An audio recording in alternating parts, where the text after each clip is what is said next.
Bismillahirrahmanirrahim. Assalamualaikum warahmatullahi wabarakatuh. Alhamdulillahirabbil alamin. Assalatu wassalamu ala asyrofil anbiya wal mursalin sayyidina Muhammad wa ala alihi wa ashabihi ajma'in. Amma ba'du. Puji syukur kita panjatkan kepada Allah Subhanahu wa taala. Hari ini kita hadir kembali pada program Mutiara Hati spesial Ramadan. Tentunya bersama saya Yesi Permatasari. Nah, pemirsa gimana kabarnya hari ini? Mudah-mudahan semuanya dalam keadaan yang sehat ya, dan puasanya lancar. Kalau ada yang sedang sakit, kita doakan sama-sama semoga segera diberikan kesembuhan. Nah, seperti biasa di program Mutiara Hati spesial Ramadan, saya tidak akan sendirian. Sudah hadir bersama saya Ustazah Cucu Nur Jamilah. Assalamualaikum Ustazah. Waalaikumsalam warahmatullahi wabarakatuh, Mbak Yesi. Ya, gimana kabarnya hari ini? Alhamdulillah sehat walafiat. Alhamdulillah. Siap berbagi ilmu lagi nih Ustazah? Insya Allah. Insya Allah siap nih. Nah pemirsa, seperti biasa kalau misalnya bulan puasa, apalagi kalau di akhir-akhir itu kita sudah mempersiapkan untuk hari raya Idul Fitri ya Ustazah. Nah pasti seorang perempuan ataupun ibu rumah tangga ini biasanya membuat kue lebaran ya Ustazah. Nah, namun kadang-kadang ada juga yang sampai melalaikan waktu sholat nih Ustazah. Nah itu gimana hukumnya Ustazah membuat kue lebaran hingga melalaikan waktu sholat? Gimana nih Ustazah? Baik Mbak Yesi, saya sapa dulu pemirsa ya. Assalamualaikum warahmatullahi wabarakatuh. Waalaikumsalam. Bismillahirrahmanirrahim. Alhamdulillahirabbil alamin. Wabihi nasta'inu ala umuri dunya waddin. Allahumma sholli wa sallim ala sayyidina Muhammadin wa ala alihi wa sahbihi ajmain. Amin. Amma ba'd. Para pemirsa Kompas TV dan juga M2 TV di mana saja berada, dan juga pemirsa Radio Mujahidin FM di mana saja berada, iwafillah rahimakumullah. Para soimin yang sedang menjalankan ibadah ya, mudah-mudahan sehat semuanya. Alhamdulillah kita bersyukur kepada Allah Subhanahu wa taala sampai hari ini kita masih diberikan kesempatan dan juga sehat. Mudah-mudahan kita bisa mengisinya dengan amalan-amalan Ramadan. Salam juga salam kita aturkan kepada uswah kita baginda Rasulullah sallallahu alaihi wasallam. Iwafillah rahimakumullah. Alhamdulillah ya, kita sudah berada di pertengahan bulan Ramadan ya Mbak Yesi, dan mungkin kurang lebih 1 minggu lagi lah kita akan sibuk ya, ibu-ibu terutama ya, para ibu-ibu sibuk raya untuk menyiapkan hidangan di hari raya ya, terutama dalam hal menyambut tamu. Ini masalahnya menyambut tamu nih ya. Saya akan awali para muslimah dari mulai memuliakan tamu. Rasulullah SAW dalam hadisnya yang diriwayatkan oleh Imam Bukhari dan Muslim, beliau menyampaikan, Bismillahirrahmanirrahim, man kana yu'minu billahi wal yawmil akhir falyukrim dhaifah. Man kana yu'minu billahi wal yawmil akhir, siapapun dari mereka, dari kamu sekalian yang beriman kepada Allah dan hari akhir, falyukrim dhaifah, maka hendaklah memuliakan para tamu. Nah jadi hiwafillah, ketika kita ya ada mungkin konteksnya bermacam-macam ya, ada yang rajin punya perlengkapan buat sendiri ya, ada juga yang dibuatkan orang, yang tinggal pergi ke toko kue ya. Terus sekarang hari pertama aja Mbak Yesi, bahkan dari kemarin ya sudah ada yang memang mengorder ya, nawarkan mau pesan ini ya, itu sama saja ya, mau menyiapkan sendiri di rumah atau juga mau disiapkan orang lain, tapi ada niatnya tadi untuk memuliakan tamu. Jangan lupa itu wafillah. Jadi segala sesuatu pun kita arahkan, apapun yang kita lakukan mudah-mudahan punya nilai ibadah. Nah kalau itu tadi diperintahkan oleh Allah dan Nabinya, Rasulullah memuliakan fal yukrim dhaifah, maka hendaklah memuliakan tamu. Ketika kita berniat saja itu sudah memiliki pahala ya, sudah memiliki pahala. Bagaimana kita menyiapkan ini, kita untuk menghormati tamu, untuk memuliakan, ada tamu keluarga, ada juga kolega, ada juga tetangga, itu luar biasa nilainya, nilai ibadah. Dan hati-hati jangan sampai ada niatan yang tidak baik ya. Misalkan niatnya wah nanti teman-temanku datang, apalagi nih ada salah satu misalkan tetangga yang memang agak sedikit sombong, biarkan tahu gitu siapa saya. Kuenya yang mahal gitu ya Ustazah. Jadi jangan sampai sia-sia ya, jangan sampai sia-sia Mbak Yesi dan juga Mbak Vila. Hindari niat-niatan yang buruk, apalagi tadi tujuannya untuk kita ketakaburan, kesombongan, untuk merendahkan orang, itu sama sekali dihindari. Itu tidak ada gunanya ya. Apalagi kalau kita punya putra-putri, gadis ya, ajarkanlah yang baik-baik. Misalkan suka gini, Ibu, kenapa Ibu beli kue banyak-banyak, atau misalkan bikin kue sampai banyak, kan tamunya banyak, jadi kita ingin memuliakan, berikanlah yang terbaik gitu ya, yang enak dimakan, jangan sampai asal menyajikan tetapi tidak enak dimakan, ini kan untuk memuliakan. Nah, itu juga satu pendidikan ya, kaitannya dengan minggu lalu ya, ini juga pendidikan. Jangan. Nah sebaliknya yang buruk, misalkan Ibu kenapa sih kuenya mahal-mahal, biarlah nanti itu ada tetangga Ibu tuh biar tahu kita. Itu kan ngajarin ya, sehingga nanti akan dicerna oleh putra putri kita, oh sombong itu boleh ya, kan itu yang berbahaya, itu berbahaya. Maka iwafilah, usahakan sebaik mungkin diawali dari niat. Nah Mbak Yesi, terkait dengan pertanyaan tadi ya, kalau kita sudah meniatkan, yang kita lakukan itu meniatkan ibadah untuk Allah, maka cara melakukannya juga kita akan hati-hati, jangan sampai niatnya bagus ternyata bisa menjadi rusak karena kita melalaikan ibadah yang lain. Nah, contohnya tadi misalkan ibadah sholat, sholat itu sudah jelas ya, itu hal yang utama, hal yang wajib, lalu sampai mungkin meninggalkan tidak ya, tetapi sampai waktunya tuh lalai terakhir, sampai sisa gitu, sisa buat kue ya, sisa masak. Nah itu jelas, itu walaupun niatnya tadi itu bagus, niatnya untuk ibadah, kalau kita bertabrakan dengan ibadah yang lain, merusak ibadah yang lain, maka itu belum tentu niat itu bisa membuahkan hasil. Belum tentu itu bisa membuahkan hasil. Karena kalau dilihat dari hukum, melalaikan sholat dengan cara apapun, maka hukumnya adalah jelas dosa. Itu ada di dalam surah Al-Ma'un. Wailul lil musallin, neraka wail atau celakalah bagi orang-orang yang sholat. Alladzina hum an sholatihim sahun, yaitu mereka yang lalai sholatnya, yang melalaikan sholatnya. Terutama yang pertama adalah dari waktu. Nah, soal karena apa penyebabnya itu sama saja ya, misalkan tadi kaitannya dengan penyebabnya karena menyiapkan hidangan kue lebaran. Nah walaupun tadi niatnya buat kue lebaran tuh untuk beribadah, untuk menyambut tamu, tetapi karena ternyata bisa menggeser ibadah yang lebih utama, jelas itu adalah juga satu hal yang dosa yang tidak disukai oleh Allah.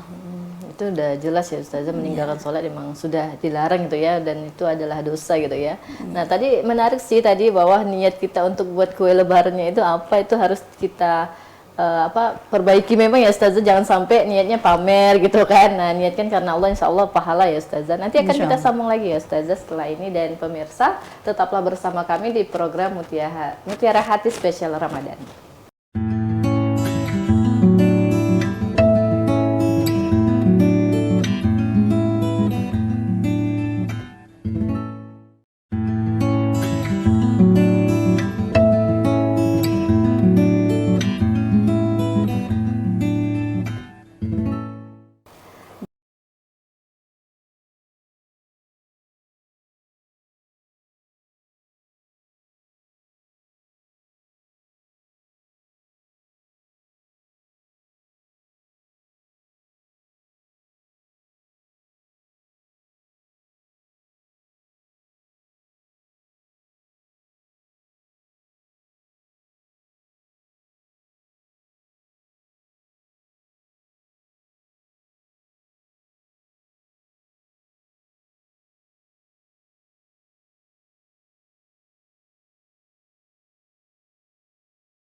masjid. Kemudian yang keempat misalkan tadarus one day one juz, 1 hari 1 juz full 30 hari. Nah, itu ada target-target ibadah yang betul-betul kita buru ya, kita cari ini di bulan Ramadan. Tapi kita juga ingin menyajikan hidangan menyambut Ramadan. Nah, kalau sudah ada target itu, ihwafillah, maka ketika kita ingin membuat hidangan atau kita mau mencari ya, misalkan yang ini contoh yang berburu dulu Mbak Yesi. Misalkan di tanggal 25 min 5 ya. Tanggal 25 kita mau berburu misalkan ke supermarket. Nah, maka kita cari waktu. Misalkan pagi kita sudah tadarus ya, sudah tadarus yang tadi targetnya untuk 1 hari 1 juz. Maka berangkat jam berapa? Misalnya sekitar berangkat jam 9 atau jam setengah 10. Nah, kita jadwalkan pokoknya jam setengah 12 kita sudah di rumah. Nah, jadi memang sudah ada waktu gitu, ada waktunya. Pokoknya selesai tidak selesai belanja, setengah 12 sudah di rumah. Termasuklah hari-hari seperti sekarang ini kita dalam menyiapkan rutinitas sehari-hari ya. Jadi jam setengah 12 mau ngomong kita sudah di rumah. Kadang kalap tuh Ustazah, lupa waktu kalau iya, kalau kita ya. tidak punya rencana, tidak punya target itu lepas. Makanya kita ihwafillah harus punya rencana, punya target yang jelas. Oh, setengah 12 harus di rumah karena saya akan sholat awal waktu. Suami akan berjamaah di masjid. Jangan sampai nggak sholat berjamaah gara-gara nganterin istri ke supermarket gitu. Atau misal gini ya, kita masih tanggung, carilah pusat pembelanjaan itu yang dekat masjid. Yang dekat masjid, sehingga begitu udah menjelang duhur sedikit lagi, misalkan 10 menit lagi stop dulu belanja kita, singgah dulu ke masjid, kita sholat dulu, nanti baru setelah sholat kita lanjutkan. Nah, jadi memang ada target-target dulu ya, ada rencana sehingga kita jelas. Kemudian misalkan kalau mau sampai habis duhur, nah kita juga lihat tadi tadarus kita jalan enggak, karena kalau 1 hari 1 juz misalkan berarti kalau 1 hari 1 juz itu harus ada 2 lembar setiap sholat ya, setiap habis sholat. Nah, maka itu harus ada, sediakan juga waktu. Maka jam 2 kita harus sudah pulang ke rumah. Nanti mau apa? Kita mau menyelesaikan tadarus, mau ibadah yang lain, atau kita juga harus istirahat. Nah, jangan sampai karena tadi tidak ada istirahat sehingga nanti lelah untuk malam tarawih. Padahal kita punya target tarawih full 30 hari berjamaah di masjid. Jadi memang ada target. Begitu juga misalkan kalau itu kan tadi kalau belanja ya Mbak Yesi dan Mbak Vila. Ini kalau yang di rumah, misal kita mau buat kue misalkan di rumah, kue kering ya. Kita lihat dari jam berapa waktunya. Nah, misalkan subuh tetap istiqomah sholat subuh di masjid, kemudian tadarus dulu tadi. Nah, bisalah setelah tadarus misal jam setengah 6. Jam setengah 6 atau targetnya jam 6 baru mulai aktivitas membuat kue tadi. Ya, aktivitas membuat kue, menyiapkan. Nah, targetnya kita juga harus diukur. Setengah 12 harus selesai. Jangan sampai ini masih tetap masak ya. Maka berapa cetak ya, berapa resep. Nah, itu harus betul-betul diukur sehingga jam setengah 12 kita stop. Begitu juga kalau misal mau lanjut sampai jam berapa harus ada istirahat, untuk tadarus, jangan sampai nanti kelelahan maghrib, jangan sampai maghrib belum ditambah lagi masak untuk berbuka, kemudian nanti habis buka itu letih sehingga tarawihnya gagal. Nah, di sinilah ya Vila kita harus memang pandai-pandai mengatur ya, memanage bagaimana waktu antara ibadah yang wajib, yang sunnah tidak terganggu dengan tadi untuk ibadah sosial. Yang pertama target harus ada ya. Dan ya, target niat ya, target ibadah itu apa dan itu harus diingat lalu disinkronkan, Mbak. Pengaturan waktunya Ustazah ya. Jadi kalau misalnya pagi itu lumayan panjang ya Ustazah, dari jam 6 sampai jam 12 gitu kan. Sebelum zuhur kan sekitar mungkin jam 12 kurang gitu kan. 6, 7, 8 bisa ada 5 jam ya. Nah, itu mungkin udah lumayan ya buat kuenya ya. Makanya kalau misal mau kuenya banyak-banyak, jangan dari tanggal 25, bisa jadi tanggal 20 gitu ya. H-10 itu sudah mulai nyicil.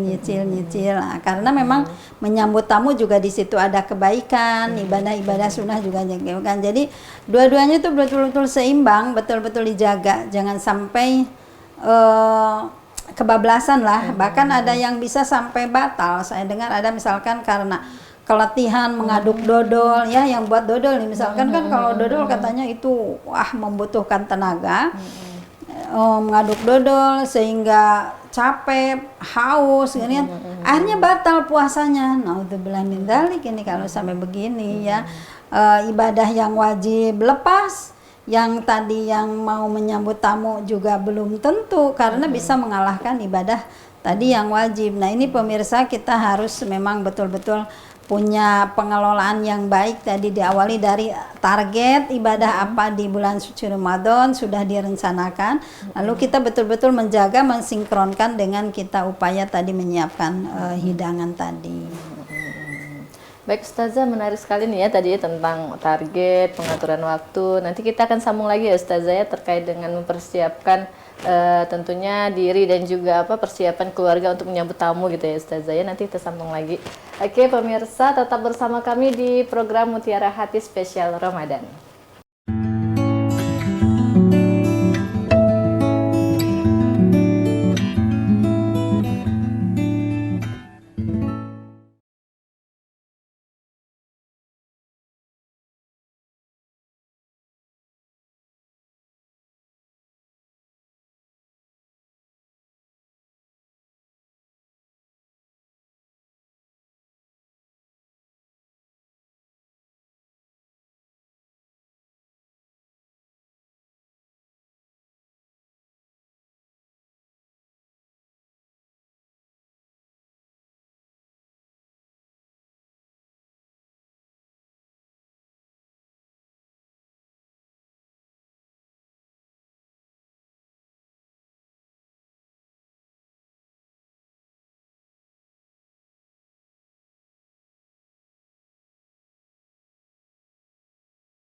Baik pemirsa, terima kasih masih setia bersama kami di program Mutiara Hati Spesial Ramadan. Dan masih bersama saya Yesi Permatasari dan Ustazah Cucu Nur Jamilah.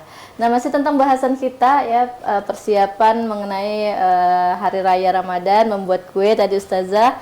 Nah, tentu ini kalau buat kue kan biasanya di akhir Ramadan ya, kayak di atas 20 hari. Nah, di situ kan kita tahu bahwa ada malam yang spesial nih Ustazah, malam Lailatul Qadar. Nah, ini gimana nih cara kita tetap bisa memaksimalkan ibadah kita di akhir bulan Ramadan ini Ustazah?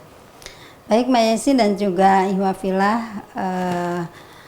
pemirsa Kompas TV, M2 TV dan juga Radio Mujahidin FM di mana saja berada. Tadi saya sudah membahas cukup luas ya terkait adanya target di awal. Nah, tadi belum saya ulas nih Mbak Yesi terkait target malam Lailatul Qadar. Ini terkadang ada yang merasa tidak penting karena yang penting itu Ramadan saum gitu. Padahal kalau lihat di dalam surah Al-Qadar ya Mbak Yesi dan juga pemirsa, di dalam surah Al-Qadar bahwa Allah menyatakan Lailatul Qadri khairum min alfi syahrin. Malam Lailatul Qadar itu nilainya bagi siapapun yang bertemu dengan malam Lailatul Qadar, berada pada malam Lailatul Qadar, di situ juga dia beribadah, apakah dia sholat, qiyamul lail, kemudian berzikir, membaca ayat suci Al-Quran, ibadah, maka khairun min alfi syahrin. Itu lebih baik daripada 1000 bulan. Artinya kebaikannya Allah sediakan sebanding dengan 83 tahun. Ya, kalau kita hitung, wah luar biasa sekali.